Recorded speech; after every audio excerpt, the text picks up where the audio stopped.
ওইখানে গিয়া আমার টুলে বসাইলো, আমি এরকম ভাবে বসা, ওই কি করলো আমার পায়ের মধ্যে বসার থেকে আমার পায়ের হাঁটুর মধ্যে ধইরা কইতেছে যদি আমি কে রাস্তার মধ্যে কি পাও ধরেন এই ওঠেন, মানুষজন চাকাই দিছে এনে সবাই চিনে, আপনারে চিনে আমারে চিনে, কি হয়েছে?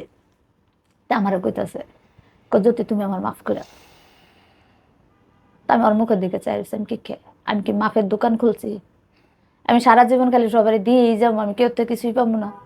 আমার দোষটা কি, আমার অন্যায়টা কি, এটা তো কইবেন আমার একটু। আমার অন্যায়টা একবার কন যে যদি তুমি এই অন্যায় করছো দেখে আমি এই চরিত্র খারাপ হইতো কথা ছিল না, ঝগড়াঝাটি করতাম কথা ছিল না, আমার চাহিদা অপরাধ থাকতো, করতাম কথা ছিল না। আমি সম্পত্তির লোভ করতাম, এই বেটা বিয়া করছোস তোর বাড়িতে নিবি না কে, রাখবি না কে, খাওয়া না কে, একটা তো লজিক থাকে ভাই। রাইট। আমার কি লজিক? আমি খালি দিয়েই যাবো এটা তারপর বললাম, আমি ওখানে বসে বসে।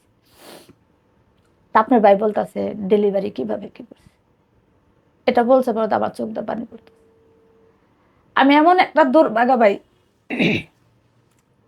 তার মা ক্ষতি একটা দিক না, মানুষের একটা দিক যদি সমস্যা হয় আপনার সমাধান যেভাবে হোক পারবেন। আপনার যখন চতুর সাইড আটকা থাকবে, ব্যবসায় ক্ষতি করছে আপনার। আমার ব্যবসা প্রতিষ্ঠানও নাই,